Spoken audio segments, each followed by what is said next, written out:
Hello friends, स्वागत है आपके अपने यूट्यूब चैनल सनी सर के एक नए वीडियो में। बहुत सारा डिमांड था कि साइंस के जो मॉडल सेट आया है बिहार बोर्ड का, उसका सॉल्यूशन किया जाए, और वो भी जो है सब्जेक्टिव का। ऑब्जेक्टिव का डिमांड रहा तो नेक्स्ट वीडियो में जो है फिर ऑब्जेक्टिव का लेकर आ गए हैं, लेकिन जो है सब्जेक्टिव का भी है।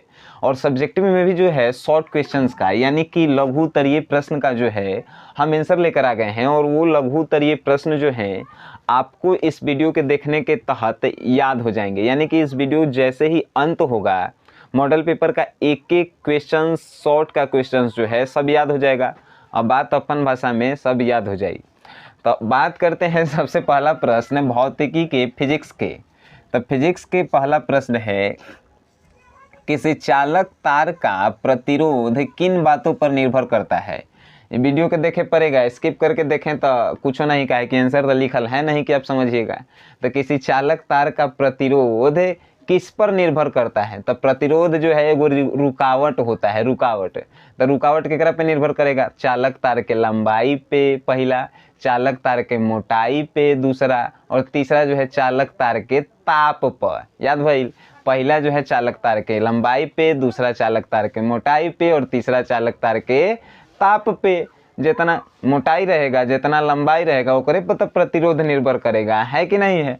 नेक्स्ट है कि अनवीकरणीय ऊर्जा किसे कहते हैं। एगो ऊर्जा दो प्रकार के, एगो नवीकरणीय ऊर्जा और एगो अनवीकरणीय ऊर्जा।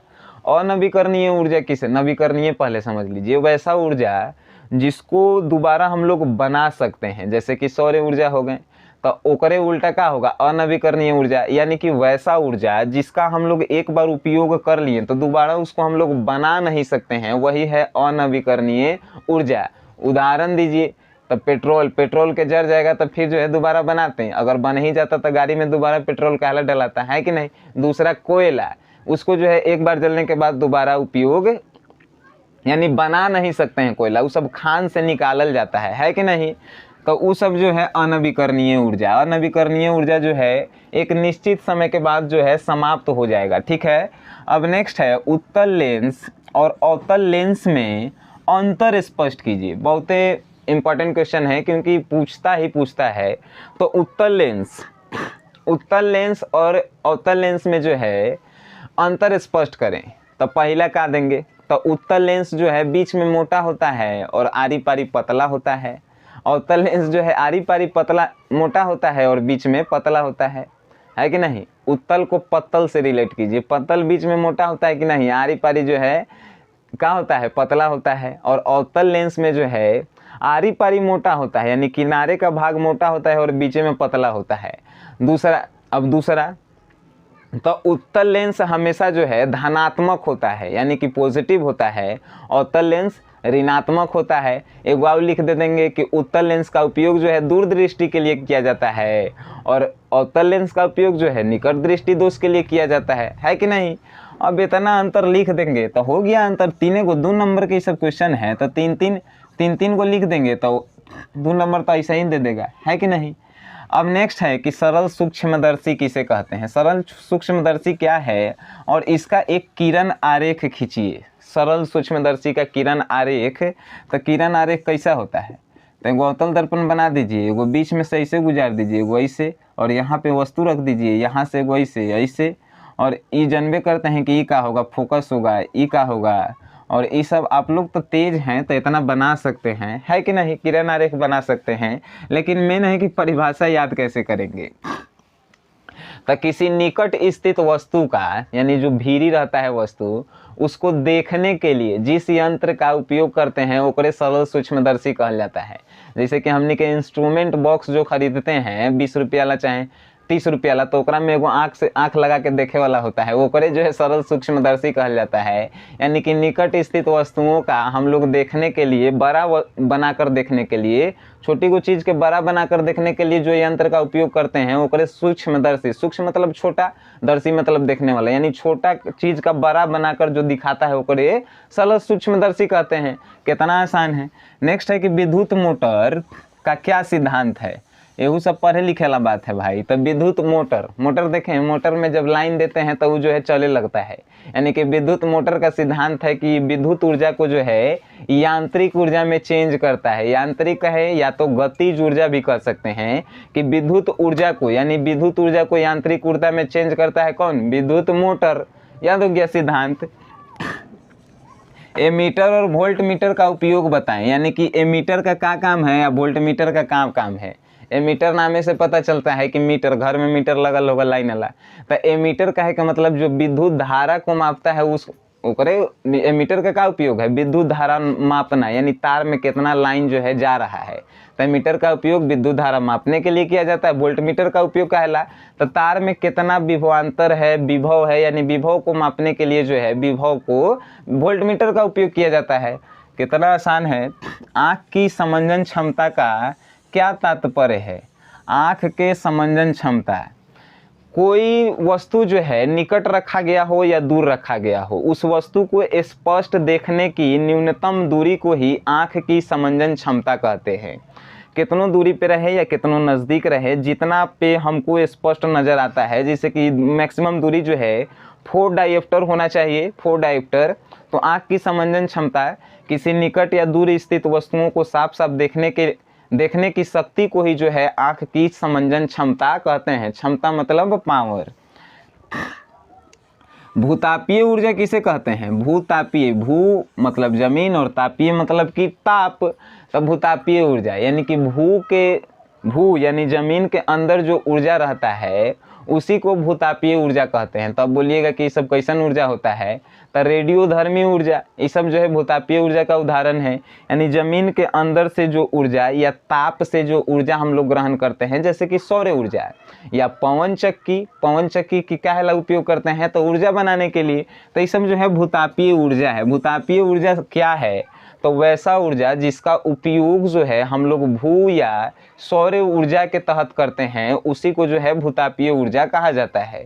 समझ गए? भूतापीय ऊर्जा भी आसान है। पवन चक्की उदाहरण दे दीजिए, या तो जो है सौर सेल उदाहरण दीजिए, या जो रेडियोधर्मी जो है उसका उदाहरण दीजिए।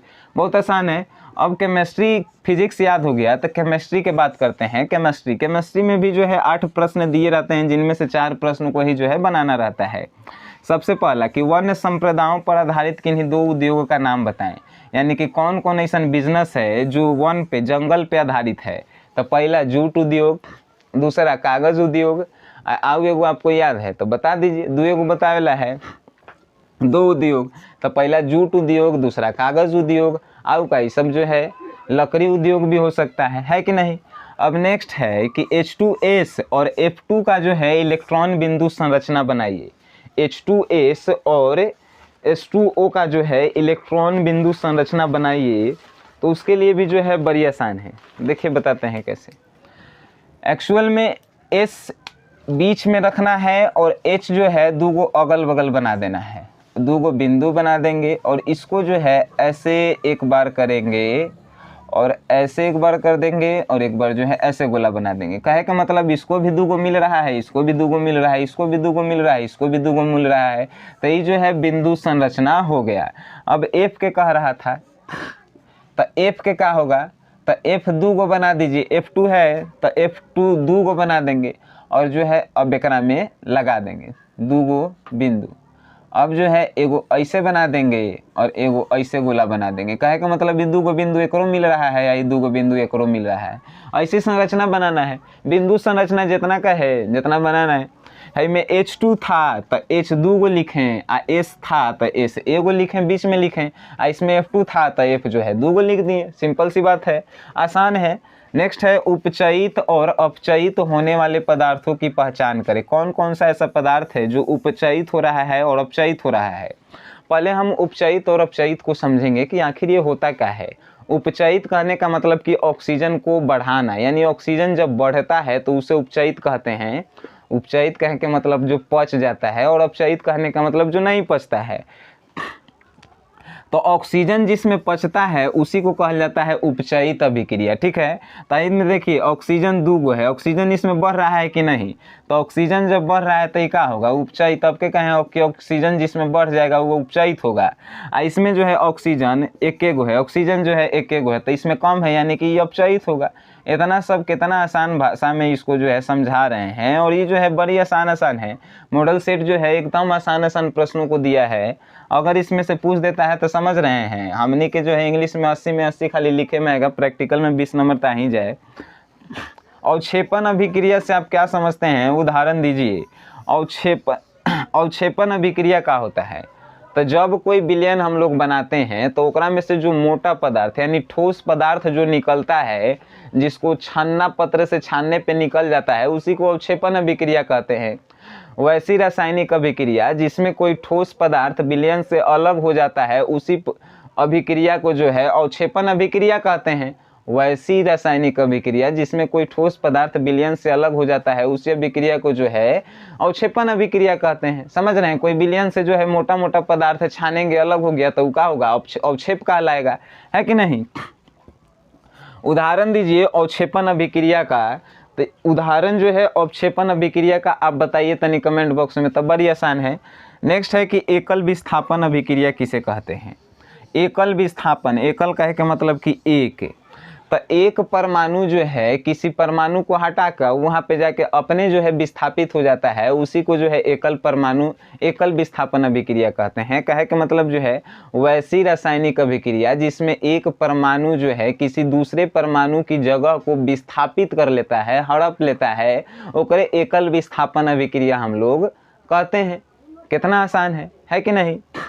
अब नेक्स्ट है चिप्स की थैली में कौन सी गैस भरी होती है, तो चिप्स की थैली में जो है नाइट्रोजन गैस भरी होती है। चिप्स की थैली में कौन सी गैस भरी होती है, नाइट्रोजन। नाइट्रोजन के परमाणु संख्या कमेंट बॉक्स में बताइए। नाइट्रोजन जो है चिप्स की थैली में भरी होती है, तब तो तनी मनी चिप्स रहता है, खाली जो है ओकर पैकेटवा फुला हुआ रहता है। अब बताइए ये काहे भरी रहती है नाइट्रोजन, तो नाइट्रोजन जो है किसी खाने वाले पदार्थ से अभिक्रिया नहीं करता है, और वो जो है किसी भी खाने वाले पदार्थ को अधिक दिनों तक सुरक्षित रखता है। इसीलिए चिप्स की जो थैली होती है, पैकेट होता है, उसमें नाइट्रोजन गैस भरा रहता है। याद कैसे करेंगे, तो चिप्स 5 रुपये का मिलता है, लेकिन 7 रुपये के ओकरा में नाइट्रोजन यानी कि 7 से नाइट्रोजन याद रखेंगे कि 7 नाइट्रोजन परमाणु संख्या 7 होता है, तो वो जो है भरल रहता है। विरंजक चूर्ण क्या है, इसके रासायनिक नाम, सूत्र एवं उपयोग लिखिए।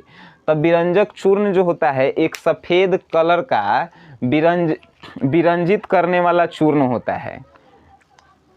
जो विरंजक चूर्ण है वो सफ़ेद कलर का होता है, और विरंजित करने वाला जो है वो चूर्ण होता है। इसका रासायनिक नाम क्या होता है, तो कैल्शियम क्लोराइड जो है इसका रासायनिक नाम होता है। एक बार जो है हम कंफर्म हो जाते हैं कि इसका रासायनिक नाम क्या होता है, तो रासायनिक नाम जो है इसका कैल्शियम ऑक्सीक्लोराइड होता है। कैल्शियम ऑक्सीक्लोराइड होता है, और विरंजक चूर्ण जो है सफ़ेद कलर का होता है, और इसका रासायनिक सूत्र जो है CaOCl3 होता है।